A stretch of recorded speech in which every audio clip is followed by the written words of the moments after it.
तो जे बोर्ड के लिए बहुत इंपॉर्टेंट होने वाला बच्चों, यहाँ पे ऑब्जेक्टिव का मैंने सवाल लिया जो अति महत्वपूर्ण सवाल है और सभी VVI है। जरूर देखिए, आप लोग वीडियो को पूरा देखिए और आप लोग जान लीजिएगा कितना शानदार सवाल यहाँ पे बेहतरीन सवाल लिया है बच्चों।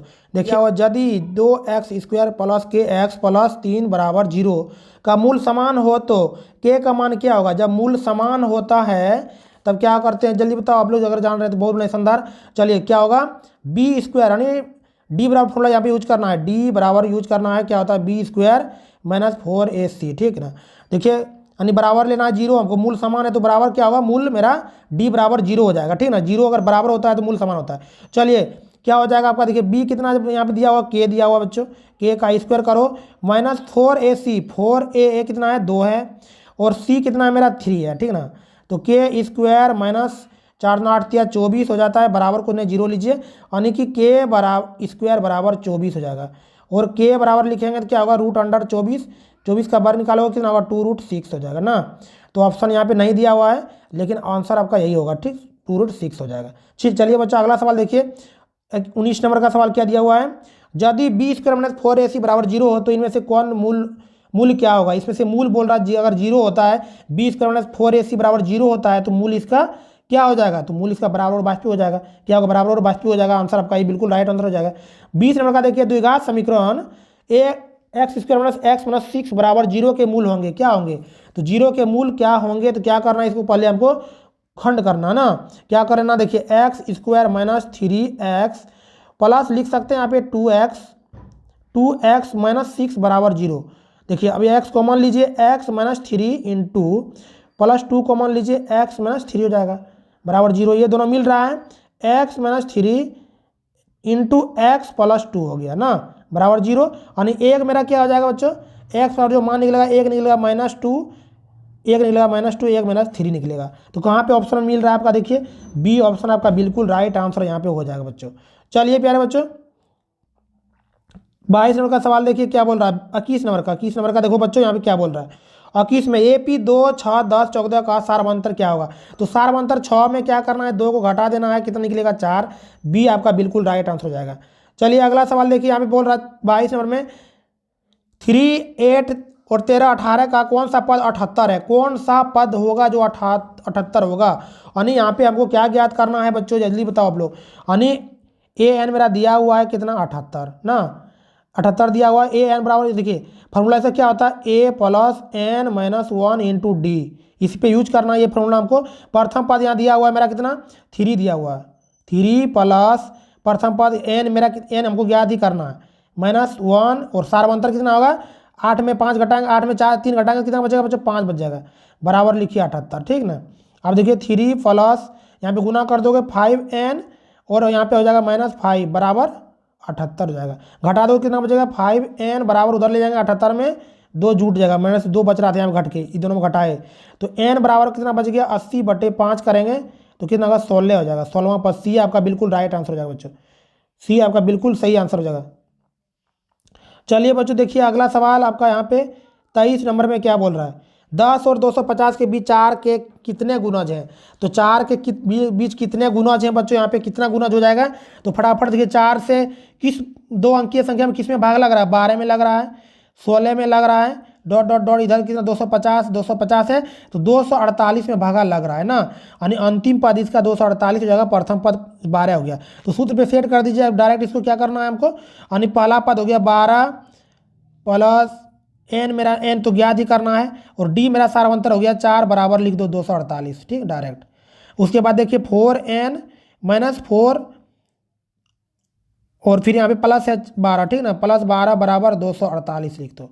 घटाओ इसमें कितना बचेगा 4n, यहाँ पे बचेगा कितना बचे, यहाँ पे बच गया मेरा 8 4 12 है, यहाँ पे 8 बचा 8 यहाँ पे बच रहा है ना, 8 ले जाओ उधर बराबर उधर प्लस में बच रहा है उधर ले जाएगा घट जाएगा, यानी यहाँ पे बच जाएगा मेरा कितना 240।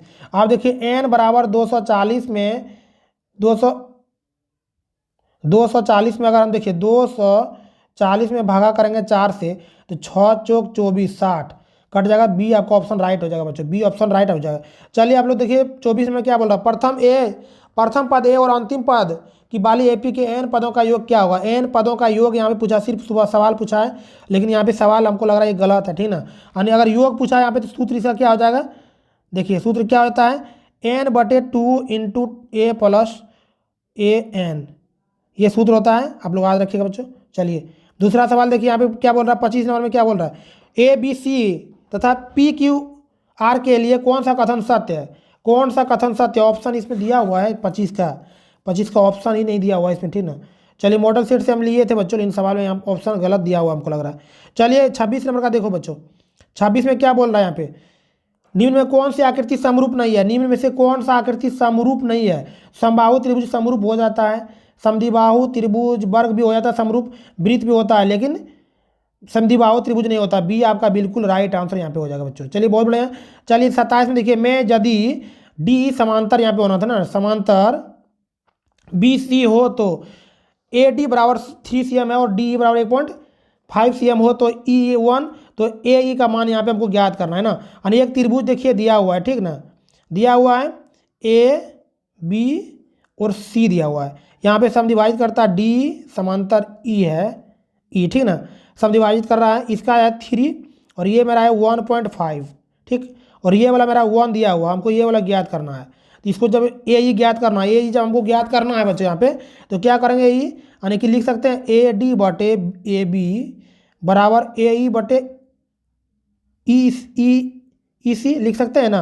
अब देखिए मेरा यहाँ पे दिया हुआ कितना 3 ए डी है और ए बी कितना है 1.5 दिया हुआ है, बराबर ए ई कितना है, ए ई तो वो ज्ञात ही करना है, बटे ई मेरा कितना दिया हुआ है, ई सी मेरा 1 है ना, तो 1 है, डायरेक्ट देखिए कोना में गुना करेंगे तो इससे भाग लग जाएगा डायरेक्ट। अगर 3 में 1.5 से भाग दो तो क्या बराबर लगेगा, 2 बराबर लगेगा, यानी ए ई बराबर कितना निकलेगा, 2 निकल जाएगा, 2 का सी आपका बिल्कुल राइट आंसर हो जाएगा। चलिए 28 नंबर का देखिए बच्चों, पूरा इंपॉर्टेंट होने वाला वीडियो पूरा देखिएगा। यदि ए बी सी यहाँ पे देखिए ए बी सी यहाँ पे बराबर पी क्यू आर हो तो, यहाँ पे कुछ मिस हुआ है प्रिंट करने में बच्चों, मिस हुआ है 28 नंबर का प्रिंट करने में, सवाल ही गलत लग रहा है, ठीक ना, तो आप लोग जरूर इसको देख लीजिएगा बढ़िया से। चलिए 29 नंबर का सवाल देखो बच्चों, यहाँ क्या बोल रहा है 29 नंबर का, ए बी सी और बी डी ई दो समबाहु त्रिभुज इस प्रकार है कि डी भुजा बी सी का मध्य बिंदु है। त्रिभुज ए बी सी और बी डी ई के क्षेत्रफलों का अनुपात पूछा है। जब भी यहाँ पे क्षेत्रफल का आपको अनुपात पूछेगा बच्चों, यहाँ पे जब भी ऐसा सवाल मिलेगा, देखिए अगर आप फिगर से भी समझ सकते हो, यहाँ दिया हुआ है यानी कि ए बी सी है और डी जो मेरा है, देखिए डी जो है बी सी को डी जो समविभाजित कर रहा है और ए ई हमारा ई समझाइज कर रहा है ना बच्चों, कर रहा है। अब देखिए इसके बराबर जो होता है, ये देखिए इस त्रिभुज के बराबर तीनों जो ए बी सी है, इसके तीसरा भाग आपका यहाँ चौथा भाग हो जाएगा ये वाला, ठीक ना, चौथा भाग आपका ये हो जाएगा, यानी ये जितना बड़ा होगा उससे ये 4 गुना कम होगा, ठीक, यानी ये 1 होगा तो ये 4 होगा, ठीक, तो क्या हो जाएगा यहाँ पे 4:1 आपका बिल्कुल राइट आंसर हो जाएगा। कहाँ पे है, सी आपका बिल्कुल राइट हो जाएगा। चलिए देखिए 30 नंबर का सवाल क्या बोल रहा है, 10 मीटर लंबी एक सीधी एक दीवार पर टिकाने पर भूमि 8 मीटर की ऊंचाई पर स्थित खिड़की तक पहुंचती है। दीवार के आधार से सीढ़ी के नीचे सिरे की दूरी क्या होगा, नीचे सिरे की दूरी बोल रहा है सीढ़ी का, ठीक ना, तो देखिए सीढ़ी एक बना लो, यहाँ पे दीवार है और ये मेरा सीढ़ी हो गया, ये सीढ़ी है, ठीक ना, ये मेरा सीढ़ी हो गया, ये वाला सीढ़ी की ऊंचाई जो है भूमि से जो ऊंचाई है 8 मीटर है और ये सीढ़ी कितना लंबा है 10 मीटर है। तो हमको क्या ज्ञात करना है, बी हमको ज्ञात करना है बच्चों, ठीक ना, यानी आधार हमारा यहाँ पे ज्ञात करना है, यानी नीचे सिरे वाला दूरी हमको ज्ञात करना आधार से सीढ़ी। जल्दी इसका क्या आ जाएगा, किस फार्मूला भी यूज करेंगे बच्चों, देखिए यानी बी बराबर लगा सकते हैं ना, हम बी बराबर लगा सकते हैं एच 100 का डायरेक्ट लिखते हैं 100 8 8 64, ये 8 है 8 8 64, तो कितना हो जाएगा यहाँ पे बच के कितना बचेगा 36 बच जाएगा, 6 आपका बिल्कुल राइट आंसर हो जाएगा, सी ऑप्शन आपका बिल्कुल क्लियर है। चलिए 31 नंबर का देखो बच्चों क्या बोल रहा है, एक समद्विबाहु त्रिभुज ए बी सी में ए सी बराबर बी सी है, ए बी स्क्वायर बराबर 2AC स्क्वायर हो तो निम्न से कौन सा कथन सत्य होगा, कौन सा कथन इसमें बोल रहा है सत्य होगा, यानी कि 31 नंबर में बच्चों, ठीक ना, यानी आप देख सकते हैं एक त्रिभुज बना लो बढ़िया से, ठीक ना, यहाँ क्या देखो ए बी सी दिया हुआ है, यहाँ पे 90 कौन है, ये इसके बराबर ये है, सही बात है। उसके बाद देखिए ए यानी कि ये क्या होता है, कर्ण बराबर क्या होता है फॉर्मूला, कर्ण बराबर होता है ना, यानी कि ए बी बराबर लिख सकते हैं, ए बी बराबर 2AC लिख सकते हैं ना, 2AC लिख सकते हैं, ठीक। अब देखिए ए बी बराबर कर सकते हैं बच्चों, यहाँ पे ए बी स्क्वायर बराबर इसको हम 2 बार लिख सकते हैं ना, AC square plus AC square लिख सकते हैं, 2 बार इसको लिख दिए। अब देखिए ए बी स्क्वायर बराबर लिख सकते हैं AC स्क्वायर प्लस BC भी कर सकते हैं, क्योंकि BC जो है ना ये वाला ये भी इसके बराबर है तो ये वाला भी इसके बराबर हो जाएगा, तो ठीक ना। तो इसका आंसर क्या आ जाएगा, सी आपका समकोण त्रिभुज है, बिल्कुल सी आपका राइट आंसर हो जाएगा यहाँ पे। चलिए बच्चों देखिए 32 में क्या बोल रहा है, वृत्त था उसके आसपास रेखा के उभयनिष्ठ बिंदु को क्या कहते हैं। वृत्त था उसके आसपास रेखा को उभयनिष्ठ बिंदु को हम क्या बोलते हैं, उसको अभी स्पर्श बिंदु बोलते हैं। आंसर आपका बी राइट आंसर हो जाएगा। चलिए अगला सवाल देखिए 33 में क्या बोला, यदि किसी वृत्त की दो समांतर स्पर्श रेखाओं के बीच की दूरी 10 सेंटीमीटर है तो वृत्त की त्रिज्या क्या होगा। वृत्त की त्रिज्या यहाँ पे पूछा है, वृत्त की त्रिज्या यहाँ पे क्या हो जाएगा, तो वृत्त की त्रिज्या क्या हो जाएगा आपका 10 व्यास यानी दिया हुआ 10 तो उसका आधा हो जाएगा। पूरा वृत्त है, इसका व्यास मतलब दिया हुआ 10 तो इसका आधा हो जाएगा, त्रिज्या 5 सेंटीमीटर आपका बिल्कुल राइट आंसर हो जाएगा। चलिए बी आपका बिल्कुल सही जवाब है। चलिए बच्चों आप लोग देखिए यहाँ पे 34 नंबर क्या बोल रहा है, 34 नंबर का सवाल, ओ केंद्र वाले वृत्त में पी टी था, टी क्यू की वृत्त की दो स्पर्श रेखाएं इस प्रकार की हैं कि पी ओ क्यू बराबर 80 सेंटीमीटर हो, तो पी टी क्यू क्या होगा, पी टी क्यू क्या होगा, यानी एक वृत्त बना लो बच्चों बढ़िया था, ठीक ना। अब देखिए इसका स्पर्श क्या है, यहाँ पे टी है, यहाँ पे पी है और यहाँ पे क्यू है, यहाँ पे देखिए क्या बना रहा है, ओ बना रहा है। ये वाला कौन कितना डिग्री का है आपका, ये वाला 180 डिग्री का हो जाएगा, ठीक ना। ये वाला कौन कितना डिग्री का होगा, 90 डिग्री का हो जाएगा, ठीक। यहाँ पे 90 डिग्री का कौन बन रहा है, और ये वाला 80 डिग्री का है, 80 डिग्री का है। हमको क्या पूछा है यहाँ पे, पूछ रहा है क्या यहाँ पे हमको, बताओ जल्दी आप लोग कमेंट्स में जरूर बताइएगा। यानी कि 9 18 18 100 कितना, 180 डिग्री में घटा देंगे यहाँ पे 10 तो कितना हो जाएगा आपका, बिल्कुल ये 90, सी आपका बिल्कुल राइट, 90 डिग्री कौन हो जाएगा बच्चों, सी आपका बिल्कुल सही आंसर हो जाएगा। चलिए यहाँ पे देखिए 35 नंबर में क्या बोल रहा है, स्पर्श बिंदु पर खींची गई त्रिज्या उस पर डैश होती है, क्या होती है 35 नंबर में डैश होती है, तो क्या होती है डैश लंब होती है, यानी स्पर्श बिंदु पर खींची गई त्रिज्या उस पर क्या होती है लंब हो जाती है। आंसर आपका ये बिल्कुल राइट आंसर हो जाएगा बच्चों।